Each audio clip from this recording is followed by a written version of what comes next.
बहुत बहुत स्वागत है आपके अपने YouTube चैनल लैबटेक कुमुद पर। परसों मैंने एक वीडियो अपलोड किया था expected cut off lab technician, lab assistant, technician assistant और टेक्निकल असिस्टेंट की। उसमें से बहुत सारे क्वेरी जो है हमें मिली हैं कमेंट्स के माध्यम से, व्हाट्सएप के माध्यम से और आपके फ़ोन कॉल के माध्यम से। साथ ही साथ जो क्वेरी मिली है उसका यहाँ जिक्र कर देते हैं और आपका पूरा कन्फ्यूजन आज हम दूर करने वाले हैं, बिल्कुल सटीक जानकारी देके। नंबर 1 जो क्वेरी थी वो ये थी कि सर नंबर ऑफ पोस्ट जो है 634 हैं, तो क्या डॉक्यूमेंट वेरिफिकेशन के लिए जो है दुगना बुलाया जाएगा? नहीं दोस्तों, बिल्कुल भी डॉक्यूमेंट वेरिफिकेशन के लिए दुगने लोगों को नहीं बुलाया जाएगा। जिसने भी ये जानकारी दी है गलत दी है। क्यों? क्योंकि हमारा जो ग्रुप 5 ESB ग्रुप 5 की जो मेरिट प्रिपेयर होगी वो सिंगल स्टेप एग्जाम है। कैसा है? सिंगल स्टेप है, मतलब सीधे आपको नियुक्ति मिलेगी डॉक्यूमेंट वेरिफिकेशन काउंसलिंग के बाद। ना तो इसमें फिजिकल एग्जाम होना है, क्यों? क्योंकि कांस्टेबल में होता है, और ना तो कोई स्किल टेस्ट होना है। तो सवाल ही नहीं उठता है कि 2 गुना या 3 गुना लोगों को बुलाया जाएगा। तो ये तो आपका डाउट बिल्कुल हमने क्लियर कर दिया। दूसरा जो डाउट था आपका वो ये था कि जो अनरिजर्व्ड फीमेल की कट ऑफ है वो आपने कम बता दी है और OBC की कट ऑफ आपने ज़्यादा बता दी है। तो उसका भी मैं आपको आरक्षण समझाऊंगा, कैसे आरक्षण होता है, क्षैतिज आरक्षण और आपका ऊर्ध्वाधर आरक्षण, उसके बारे में आपको मैं अच्छे से समझा देता हूं, तो वो भी आपकी क्वेरी क्लियर हो जाएगी। तीसरा, बहुत सारे बच्चों के कॉल्स आ रहे थे कि सर आप लैब अटेंडेंट का बनाइए। तो दोस्तों मैं बता दूं, मेरे पास तो कोई टीम नहीं है, मैं अकेला ही हूं जो करता हूं। तो मेरे पास अभी इतना संसाधन नहीं है कि आप सब लोगों के इतने सारे नंबर में लिख पाऊँ, और मैंने उस पर स्टडी नहीं की है। तो मैं देखो गलत कट ऑफ नहीं बनाऊंगा। उससे व्यूज तो मिल जाएंगे कि चलो अप्रॉक्सीमेट ये जाएगी, कट ऑफ ये जाएगी, अंदाज से डाल दिया, लेकिन हमें आत्मिक संतुष्टि नहीं मिलेगी उससे। तो हम ऐसी बिल्कुल झूठ कट ऑफ नहीं बनाएंगे। जिसमें हमने अच्छे से एनालिसिस किया उसकी कट ऑफ हमने प्रोवाइड की, लेकिन फ्यूचर में हम आपके लिए भी काम करेंगे। तीसरा, संविदा के लिए आ रही थी क्वेरी कि अगर मेरे 40 नंबर आए और मैं अनरिजर्व से हूं तो क्या 50% रिजर्वेशन लग के मेरा 40 दूनी 80 हो जाएगा? तो नहीं दोस्तों, आपको पासिंग मार्क वाले नंबर तो चाहिए ही, और नंबर ऑफ पोस्ट के आधार पे आपका जो कट ऑफ मार्क्स होगा, अगर उससे आप ऊपर लाएंगे तो आपका सिलेक्शन होगा। तो सबसे पहले हम समझ लेते हैं कि जो MPSB ग्रुप 5 है वो मेरिट कैसे प्रिपेयर करता है, इसके बारे में आपको जानना जरूरी है। तो जैसे टोटल नंबर ऑफ पोस्ट 634 हैं। अब ये 634 हमें देखने में बड़ी अच्छी लगती हैं कि lab technician, lab assistant, technician assistant की 634 पोस्ट हैं, और सर ने कट ऑफ जो है बहुत ज़्यादा बता दी है, तो हमारा सिलेक्शन क्यों नहीं हो रहा? अरे भाई, इसमें सीधी भर्ती में आप देखिए कि सीधी भर्ती में आपकी कितनी पोस्ट हैं। मान लो सीधी भर्ती में आपकी पोस्ट 352 है, ठीक है। फिर आप ये देख लीजिए कि संविदा भर्ती में कितने पद हैं, तो 130 हैं। फिर आप देख लीजिए भूतपूर्व सैनिक में कितने पद हैं, 72 हैं। फिर आप देख लीजिए दिव्यांगजन में कितने हैं, तो लगभग 30 के पास हैं। तो ले दे के आपकी बची 352 या 360 के आसपास आपकी पोस्ट हैं। अब इसमें भी क्या लगेगा? रिजर्वेशन लगेगा। अनरिजर्व हो गया, EWS हो गया, SC हो गया, ST हो गया, और वो हो गया। तो मैं आपको अब आरक्षण समझा देता हूं कि कैसे मेरिट प्रिपेयर होती है, ठीक है। ध्यान से सुनिएगा, आपकी सारे प्रॉब्लम जो है सॉर्ट आउट होने वाले हैं कि कैसे होती है।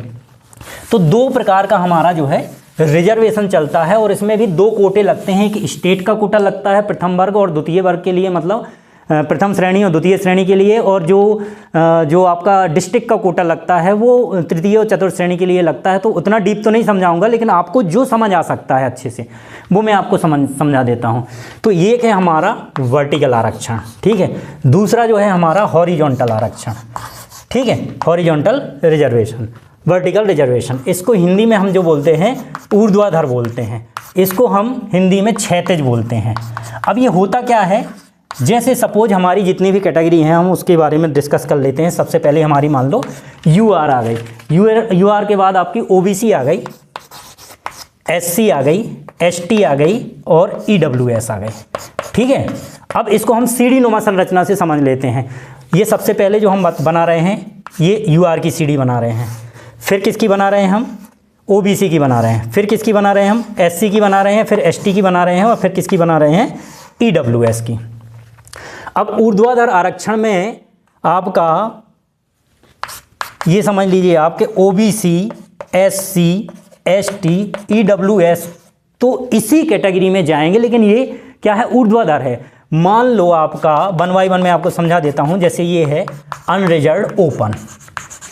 अनरिजर्व ओपन का मतलब है OBC, SC, ST, EWS में चाहे मेल हो चाहे फीमेल हो, अगर UR कट ऑफ से ज़्यादा मार्क लाते हैं, मान लो इसका कट ऑफ जो है 80 गया है, तो अगर 80 से ऊपर OBC के आए तो यहाँ शिफ्ट हो जाएगी, चाहे मेल हो फीमेल हो ओपन में। अगर SC कैटेगरी के भी 80 से ज़्यादा नंबर आए हैं तो यहाँ शिफ्ट हो जाएगी अनरिजर्व ओपन में। अगर ST के भी आए हैं तो भी हो जाएगी, EWS के आए हैं तो भी कहाँ चला जाएगा, अनरिजर्व ओपन में।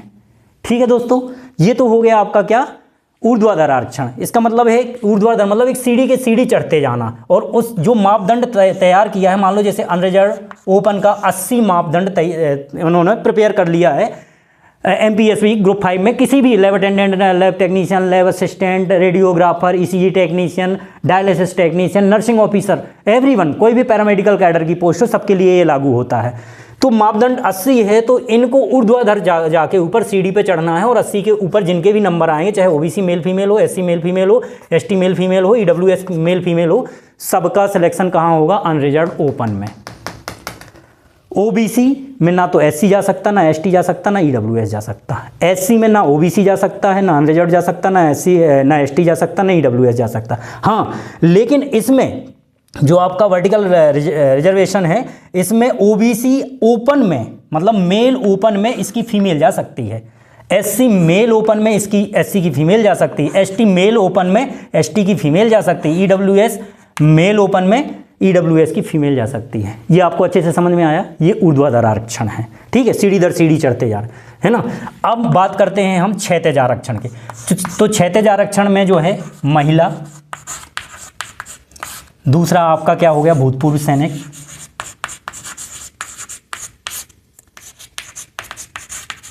तीसरा आपका जो है दिव्यांगजन। अब यहां समझना, आपके सारे सवालों का जवाब मैं दे दूंगा।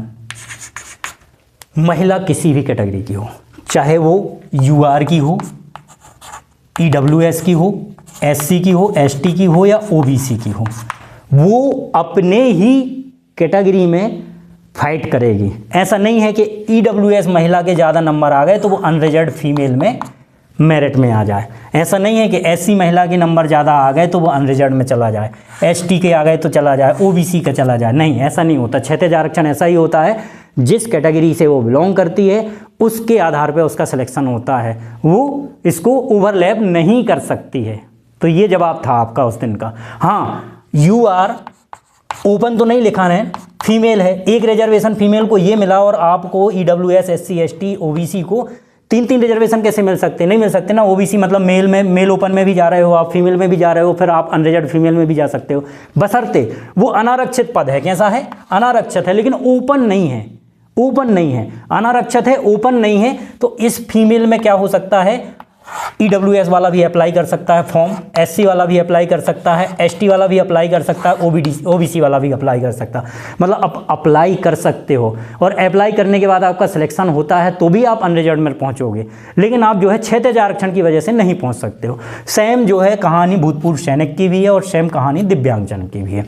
अब बहुत सारा सवाल जो बच्चों का आता है वो ये आता है कि सर संविदा एम्प्लॉय के अगर पद नहीं भरे गए तो क्या होगा?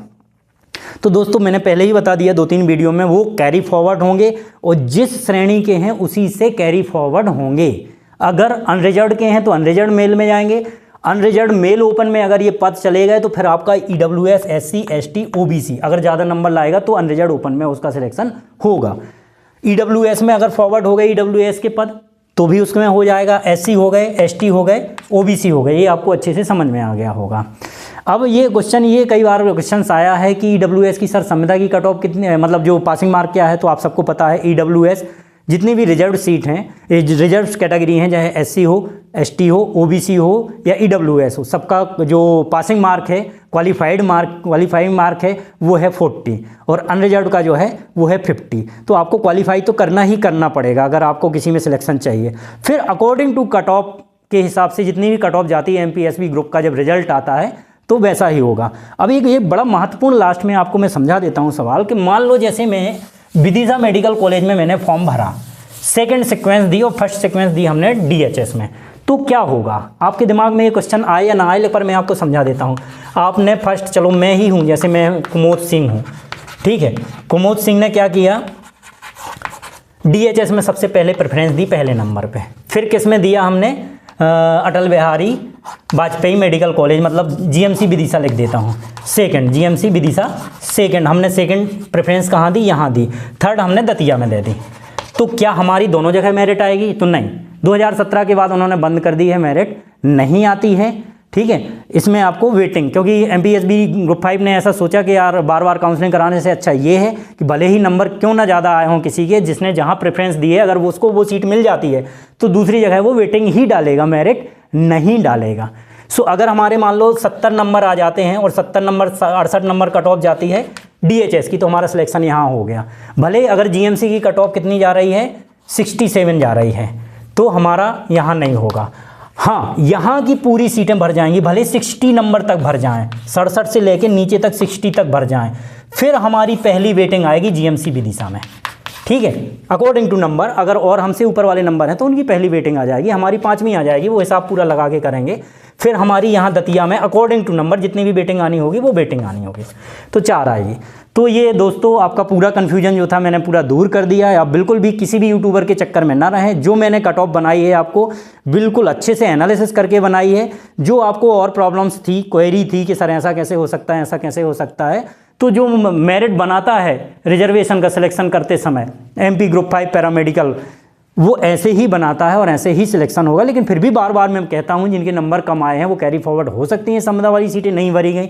और इसके अलावा भी बहुत सारे ऐसे कैंडिडेट्स हैं कि जिनके पास डिग्री डिप्लोमा अभी भी उपलब्ध नहीं है, जब फॉर्म भरना था उससे पहले उनके पास नहीं थे, तो वो पोस्ट भी आपको मिलेंगी, लेकिन आपको इंतज़ार करना पड़ेगा 2nd और 3rd काउंसलिंग के लिए। फिर भी अगर आपको कोई प्रॉब्लम लगती है, कोई दिक्कत लगती है, तो आप हमें कॉल कर सकते हो, आपको मैं पूरी जानकारी प्रोवाइड कर दूंगा। तो ऐसे ही लेटेस्ट वीडियो और नॉलेजेबल वीडियो देखने के लिए मेरे चैनल को सब्सक्राइब करें, लाइक करें, शेयर करें। Thank you friends.